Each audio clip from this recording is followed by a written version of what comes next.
Alrighty, guys, here we are at Cambridge Latin Stage 14 now. So in this video, I'm just going to give you a brief rundown of the grammar that we are going to be talking about, some of the main points, some of the more subtle points we're going to sort of see through some of the translations, and also the model sentences. So in Stage 14, we're still in Britannia, so one of the provinces of Rome, right? And so we're going to learn a little bit of the cultural context about the Romans in Britain. This is mainly going to be in the culture sections, not so much in the translation sections, right? Specifically the invasions of Caesar and Claudius, although Caesar didn't properly do a full invasion of Britain. And we're also going to talk about Romanization and trade. So there's the spread of Latin/Roman culture throughout a lot of Europe. And that includes the main ways these diffusions happened was not just through trade, but also through the building of infrastructure that was very Roman styled. All right, the main features of language are going to be the use of the infinitive plus a form of sum, usually est, and then an adjective like difficula, necessa. So difficula means difficult, facila means easy, necessa means necessary. Now, these, as I said, are adjectives, and so the focus of this stage is really going to be a lot about adjectives. And specifically, we're going to focus on adjectives in the first, second, and third declensions. I know that we've seen the fourth and fifth, but we're really not going to talk about this. This should be fairly old hat information because we've talked a lot about adjectives in the past, but we're going to do it a little bit more explicitly in this stage. So let us jump into it. So first things first. I've already mentioned this. Oh, the other last thing that we're going to talk about is the ablative case in prepositional phrases. This is something that we talked about a lot. We're going to talk about it a lot more moving forward. So there's lots of different uses of the ablative. And eventually we'll see the ablative even without prepositions. So it's going to be interesting. So adjectives. Now, let's look at this first sentence. So servus stultus non laborabat. So the stupid slave is not working. Now we notice here that stultus, right? Stultus is the adjective right there. And servus is the noun that is modifying. Now both of these are second declension, right? So servus is the noun, stultus is the adjective. And we know that since they have the same ending, the same number, the same gender, that they're going to be modifying each other. Now we're lucky because these are both second declensions, right? Moving forward, we'll see that adjectives don't always have to be the same declension to modify one another. Now, stultus and servus are both nominative here. They're both the subject of laborabant. But down here, agricola, servum ignavum punivit. Right here, so the farmer punished the lazy slave. Notice that the slave, which is being modified by lazy, ignavum, they're both in the accusative. They're both the direct object of punivit, right? So these have to match the case that they have, both of them being accusative. Right? In the same way, we see dominus servo feso praemium dedit. So the master gave a reward to this tired slave. Right? This is a dative of advantage or indirect object. Right? So both of them have that second declension long O, dative singular ending. And we know that feso is modifying servo because they both have the same ending and both of them are the dative. All right. So this goes for everything in the first three declensions and also into the fourth and fifth. We'll see that moving forward. But this also goes for all the cases and numbers. So servi is a nominative plural, so stulti is nominative plural. Servos is accusative plural, so ignavos is accusative plural. Servis is dative plural, so fecis is dative plural. Right? It always has to match. That's the rule. It always has to match in gender and number. It does not have to match in terms of declension. So that means that you can have an adjective, and many adjectives are in the third declension. You can have an adjective in the third declension modifying a noun in the second declension. And we'll see that as we move forward here. Right? So let's see. So here we go. Bonum servum. These are both second declension right there. So the citizens greeted the good slave. Now let's look down here at if the slave isn't good, but let's just say he's sad. So kiwis salutavit servum tristem. So tristem is not second declension. It's a third declension adjective, right? So in the nominative form, it is tristis. But servum is in the second declension. So in the nominative, it is servus, servus. That's okay, though. They're both masculine, right? They're both masculine. So tristim can modify servum. They're both accusative. See, they've got an M on the end, so they can modify one another. They don't need to be in the same declension. They just have to be the same gender and the same case and the same number. I should also add that they have to be the same number. So tristim agrees with the noun servum in case, number, and also in gender. Case, number, and gender. And we can see, we can see right here that the top chart over here is, this is an example of an adjective that has a form in both the first declension and the second declension. That is to say, it has both a masculine and feminine, and neuter is a subset of the second declension, really. So bonus or bona, right? Just like servus, serva. These are all the forms that we have, and these will match directly with any second declension noun. Now, down here is tristis. And tristis as third declension. And see, this follows the pattern that we know about third declension nouns like mercator, right, or canis, right? So canis has that same third declension is ending, right? So it would be canis is the subject, or canem is the direct object. So if it were a sad dog, it would be tristis canis. If it were an accusative sad dog, it would be tristim canem, right? And so this is the full paradigm you can see right here for the third declension in terms of both. Well, this is adjectives, but these are the same endings that would be used for nouns. Also, one side thing. Note that it's a little bit different with the neuter form. We haven't really talked a lot about neuter forms of the third declension, but here they are for you right there. Remember specifically with that long A, we've talked about certain words in the neuter, and we noticed that it's the same in terms of the second declension. So neuter plurals can have that A, just like atrium is atria in the plural. So also, I should say the other way, if you have a third declension noun, it can be modified by a second declension adjective. So if you have canis, right? If it's a good dog, he's a good boy, right? It's going to be a bonus canis, a good dog, right? So a second declension adjective can modify a third declension noun, and a third declension adjective can modify a second declension noun. The only thing that matters is whether it agrees in the case, number, and gender. All right.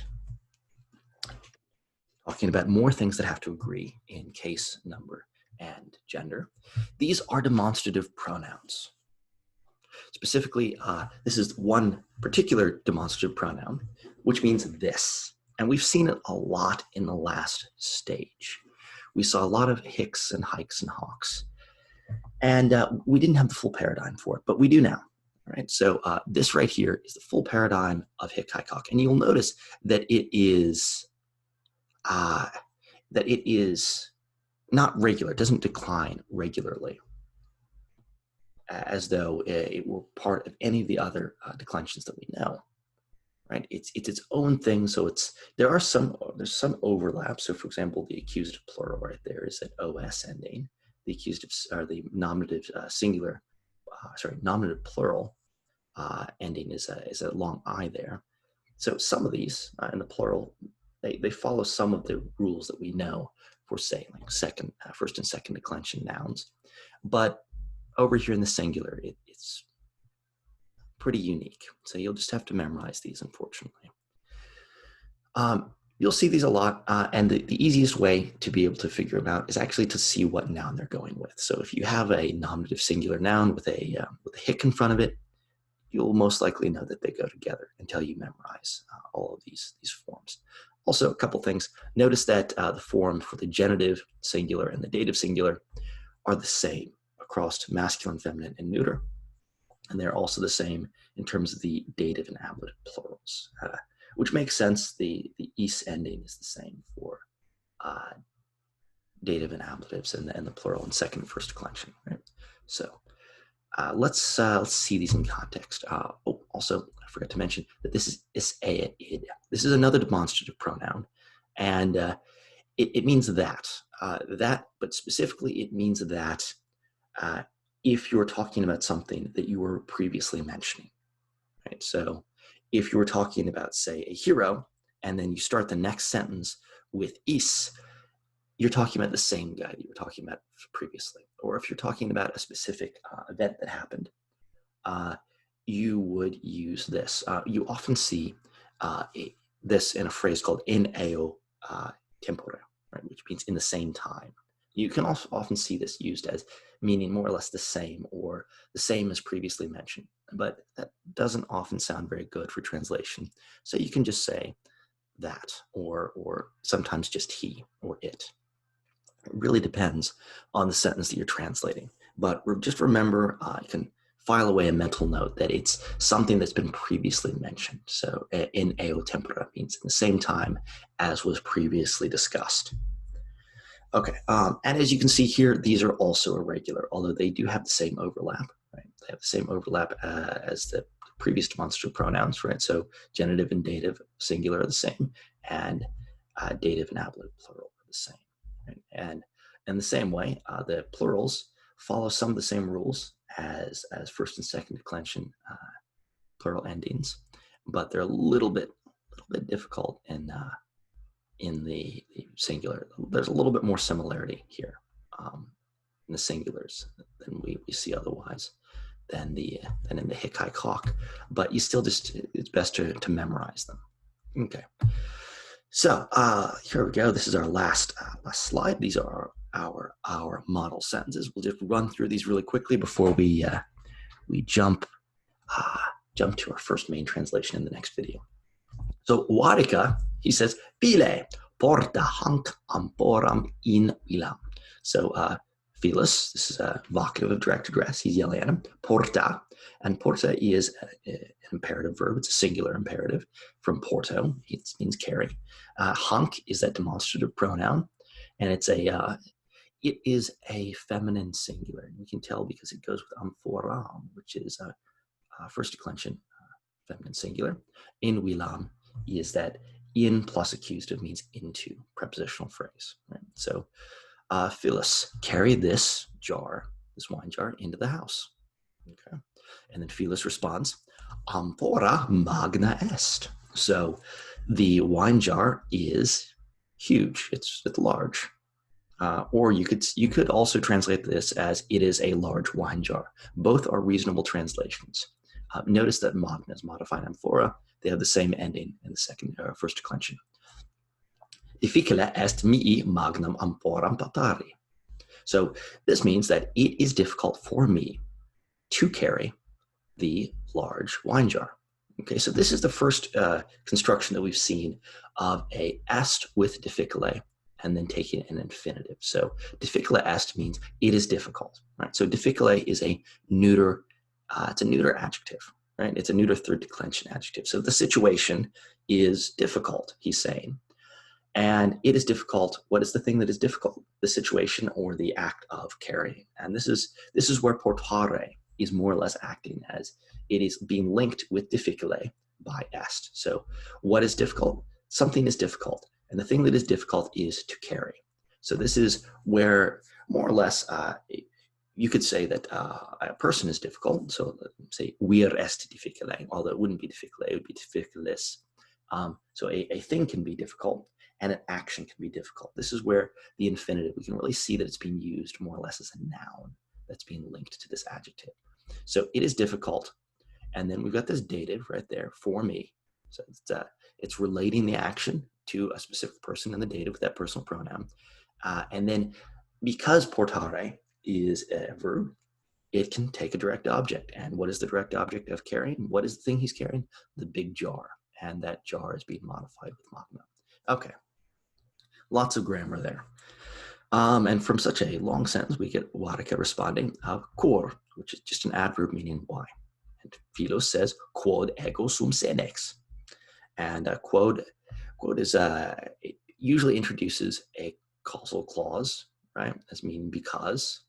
And the main clause that is sort of, it's expected here is, it is difficult, but it's not said. So it is difficult, but we know that that's not explicitly stated.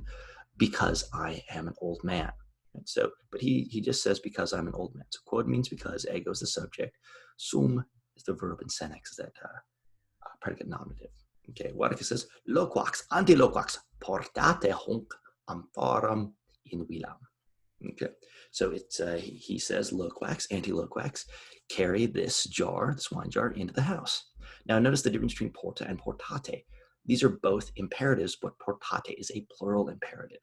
Right? So porta is a singular imperative, portate is a plural imperative because he's talking to two people. Both of these are going to be in the vocative again.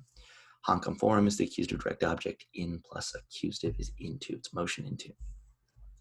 Loquax says, amphora gravis est.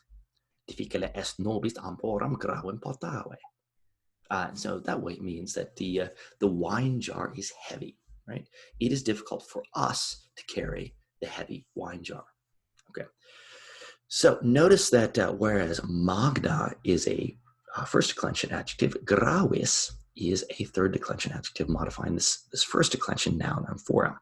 So in the nominative singular form, it's going to be the same for both feminine and masculine. It's an is ending, which might be a little bit confusing, but it's still a nominative singular nominative singular feminine adjective modifying a nominative singular feminine noun, even though they're in different declensions. So the amphora is heavy, right?